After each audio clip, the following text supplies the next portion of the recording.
What is up, guys? It is Quinn here, and in this video, I'm going to be going through my Week 14 wide receiver start sits. Guessing for most of you, this is going to be the last week before the fantasy playoffs. So, hopefully you guys already have your spots locked up. If you don't, I hope this video can help you guys get that last win to get into the playoffs. So going through every single matchup, listing every fantasy relevant wide receiver as either a start, sit, or a fringe option. And then later in the week on Thursday, I'll be putting out my positional rankings. So you'll see, where I have guys specifically ranked. But right now, just going through, start, sit, fringe. If you enjoy the content, hit that like button, subscribe to the channel. If you have any questions, you can drop them down below, and I will get back to every single person. But let's get into the Thursday night game where we have the Rams taking on the Raiders. And in my opinion, there's really one fantasy relevant wide receiver in this matchup. For the Rams, we're done with these wide receivers. The passing game for the Rams is just not it. Stafford basically seems like he's done for the year. Kupp probably done for the year. Allen Robinson done for the year. So sitting Van Jefferson, sitting Ben Skoranek. And then on the other side with the Raiders, I feel like we have Devontae Adams out here putting up like a very quietly impressive, dominant season. Obviously he's getting some attention, but the Raiders haven't been great. He is putting up some massive numbers. He has had some huge games, and obviously you're going to be firing him up as a high-end wide receiver one. And then sitting Mac Hollins, who has seen some involvement, just not someone you want to be playing in your fantasy lineups, in your normal-sized league, 10, 12, 14. Moving over to Sunday, we have the Vikings taking on the Lions. And for the Vikings here, I'm going to be firing up Justin Jefferson as obviously a high-end wide receiver one. And then for Adam Thielen, he's someone where I've kind of just always autopilot threw him into the fringe option. The production really hasn't been there. I will say, though, this is a really great matchup against the Lions here. So he is going to be a fringe option, but hope we see some production out of him this week because it hasn't, been great so far this season. On the other side with the Lions, obviously we continue to fire up Amon-Ra as a high-end wide receiver one. This dude is a monster. And then outside of Amon-Ra, I know we saw Chark have a big day. I don't want to be, throwing any of these other wide receivers into my lineup. Hopefully we see a larger role out of Jameson Williams, but he was completely, not involved in that first game. I think he only saw 6 or 8 snaps, ran 2 routes, so definitely not fantasy relevant right now. Hopefully that will change over the next few weeks. In this Raiders-Steelers matchup, for me, this is just going to be sits all across the board. So sitting Devin Duvernay, sitting Demarcus Robinson, Deontay Johnson continues to get targeted, continues to have drop problems, and just continues to wildly underperform his volume. George Pickens, he's had some big plays. I just don't think this offense is explosive enough to kind of rely on him in your lineups. So both of these guys, sadly are going to be sits for me. In the Browns-Bengals matchup, I want to talk about these Browns wide receivers and just the overall kind of situation there on that team.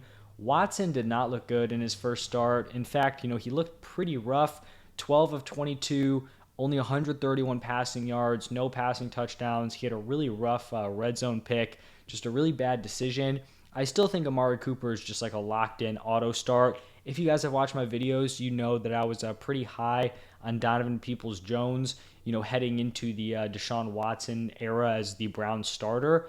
And, he's going to need to have some better production out of Deshaun Watson if he is going to live up to my top 22 potential, which I thought he could have with a, successful Watson at quarterback. I obviously think Watson's going to improve. You don't just lose all the talent he had, over 2 years, but he's definitely rusty. He hasn't played against legit NFL defenses for over a year and a half. So, I do think there's some concern there moving forward. I think it'll get better, but until Watson does show, significant improvement, Donovan Peoples-Jones is going to continue to slot in as a fringe option for me. For the Bengals here, Jamar Chase, T. Higgins, locked in starts. Just want to touch on Jamar Chase for a second because he's basically back to 100%. There was basically no snap count in this game. It's not like he was 60, 70% of the snaps. He had a 92% route participation, so just ran a couple fewer routes than, Tyler Boyd and T. Higgins. But, no limitations here for Jamar Chase. He is back, 8 targets, 7 receptions, 97 receiving yards. Fire him up as a mid to high-end wide receiver one. And then sitting Tyler Boyd, starting T. Higgins. In the divisional matchup between the Jets and the Bills, we got to continue to fire up Garrett Wilson as a strong start. With Mike White taking over, having a semi-competent quarterback back there, Garrett Wilson has just exploded. He's clearly an incredibly talented wide receiver and, just seems like he's going to be a stud moving forward. Corey Davis had a decent day, but going to be sitting him and sitting Elijah Moore. Tough matchup here against the Bills. For the Bills, this is the pretty typical layout here. Obviously, you're starting Stephon Diggs. You're throwing in Gabe Davis as a fringe option, a high ceiling play, and then sitting Isaiah McKenzie. In the Texans Cowboys matchup, there's really only one wide receiver I want to be starting in this matchup. I could see an argument for Nico Collins being a fringe play, especially if Brandon Cooks continues to miss time.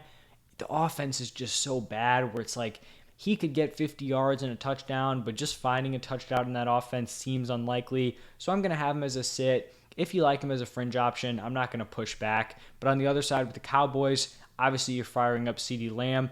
We do have Michael Gallup coming off of a big day. I'm not ready to list him as a fringe option. He did have the 2 touchdowns. The volume in terms of, like receiving yardage, receptions, it really hasn't been there. I also think this is going to be a game where I wouldn't be shocked if the passing volume is pretty low and we just see like Zeke and Tony Pollard rush for like 300 yards combined. I think they're just going to shred this Texans run defense.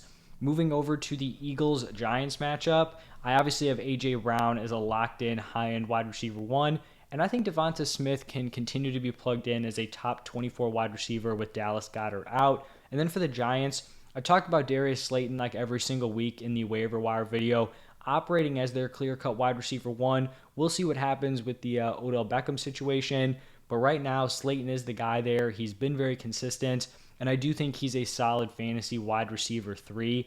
Now moving on to the Jaguars Titans game, I want to talk about these Jaguars wide receivers here. Starting it off with Christian Kirk. I mean, he's definitely established himself as an auto start, so not a ton to get into there. He's going to be, mid to high end wide receiver 2 week to week.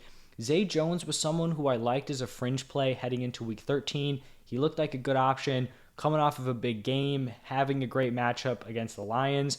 He goes out, catches 2 passes for 16 yards. So not great, but he was targeted 7 times, so it's not like he showed up and just wasn't involved. The targets were there, it just didn't really convert, to fantasy production. But I think I would fire him up as a wide receiver 3 once again this week. The Titans have actually allowed the most points per game to the wide receiver position. Trevor Lawrence has looked good, a great matchup. I think Zay Jones is definitely suitable as a wide receiver 3. Now on the other side with the Titans, I don't know the status here on Treylon Burks. If he's healthy, good to go. I think he's a fringe option. Would kind of be surprised if he does return and plays, just a week after seemingly getting knocked unconscious. But hopefully he'll be back sooner rather than later. And then sitting Robert Woods, even if Treylon Burks is out. Next up, we have the Chiefs taking on the Broncos. And heading into the season, if you would have told me that the Chiefs were facing off against the Broncos and I would only have one wide receiver as a fringe option, no starts, I just would not have believed what was coming out of your mouth. Here I have Juju as a fringe play. He's the only guy I want kind of touching my lineup here. He was on fire before he suffered that concussion. His last 3 games before suffering it, 5 for 113 and a touchdown, 7 for 124 and a touchdown, 10 for 88. He really has kind of struggled since returning, 3 for 38 and then 3 for 35 this past week. I think he's only going to be playable as a wide receiver 3 until he shows a bounce back or just a game with great route participation, great volume. Going to be sitting Justin Watson and Marquez Valdes-Scantling behind him. And now for the Broncos, I do think there's a spot where I consider like Sutton and Judy fringe options. They're both kind of banged up right now. Both didn't run, the full like top wide receiver set of routes. I think Sutton had some sort of injury mid-game. Judy, obviously was hurt. He had missed a few weeks and then was returning here. So there's some injury stuff we got to figure out. Obviously, the Broncos are just, terrible as an offense. I would feel better about either of these guys if the other one wasn't playing. So maybe, Sutton misses this game. Judy's probably a decent fringe option in that case. But right now, they are going to be sits for me.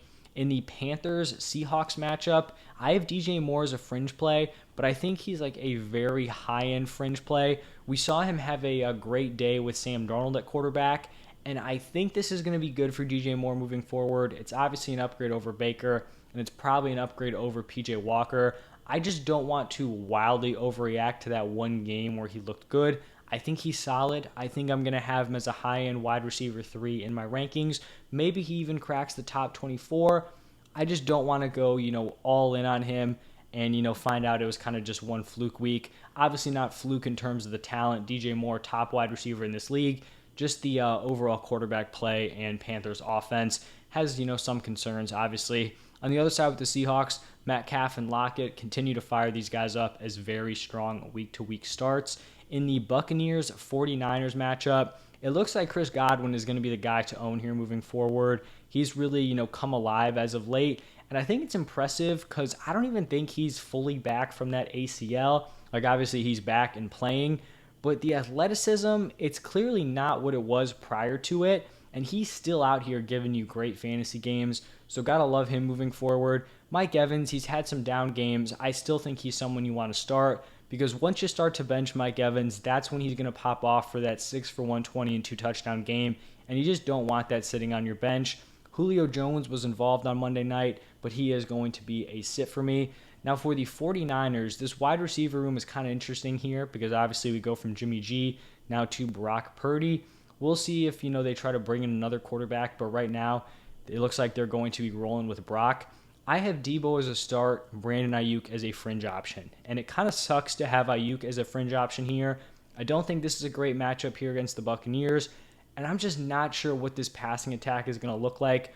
Obviously, it looked decent, but it's a different situation where, a team has the full week to game plan for that new quarterback. I like the fact that the 49ers are probably going to be able to manufacture Debo Samuel touches, whereas Brandon Ayuk is probably going to have to earn them, just straight up as a wide receiver. Obviously, Debo is going to have to do some of that as well. I still think Ayuk is a very high-end wide receiver 3, but I do think losing Jimmy G is going to hurt him here a little bit. In a great wide receiver matchup, we have the Dolphins taking on the Chargers. Tyreek Hill, Jalen Waddle, fire these dudes up. Tyreek Hill, high-end wide receiver 1. Jalen Waddle, a top 12 wide receiver in my opinion. For the Chargers, obviously we're firing up Keenan Allen, and I think Josh Palmer is a very strong start also. This is obviously assuming if Mike Williams misses. If Williams is playing, that's something we're going to have to evaluate moving forward. Like, is he on a snap count? All of this stuff in terms of Josh Palmer. Keenan Allen's a great start regardless. But in the last 6 games, Josh Palmer has seen at least 7 targets. In 4 out of those 6 games, he has seen 10 or more. I think this game does have some shootout potential, or just one-side shootout where the Dolphins run through the Chargers defense, and then the Chargers are going to have a ton of passing volume, even if it's not a super competitive game. So I don't really see an outcome where, this isn't a game where Keenan Allen and Josh Palmer are going to have a ton of opportunities. And then moving into the final game of the week, Monday Night Football, Patriots taking on the Cardinals. For the Patriots here, I have Jacoby Myers as a fringe option. He's had a few games in a row here, underperforming. I still think he's a solid wide receiver 3 flex option, but definitely not someone who I'm going to be listing as a start before he kind of has a bounce back. Sitting Devonta Parker. And then for the Cardinals, obviously we're firing up DeAndre Hopkins as a strong start. And then Marquise Brown, he came back, had a decent game off of, I think it was his foot injury. And then we had a bye week, so he should be fully ready to go, 100%, close to 100%. And I'm just not going to be sitting the talent of Marquise Brown. I will be sitting Rondell Moore. I think DeAndre Hopkins and Marquise Brown are really going to dominate the targets, the volume, the opportunities, and I just don't know if there's going to be enough to go around for 3 of these guys, especially when 2 of them are, wildly more talented than Rondell Moore. No offense to him, but Hopkins, Marquise Brown, these are some of the top wide receivers in the NFL. So that is going to wrap it up for every single matchup. If you guys enjoyed, hit that like button, subscribe to the channel. If you want to go check out the running backs, that video is already up, going through the quarterbacks and tight ends tomorrow. Thank you guys for stopping by, and I will see you in the next one.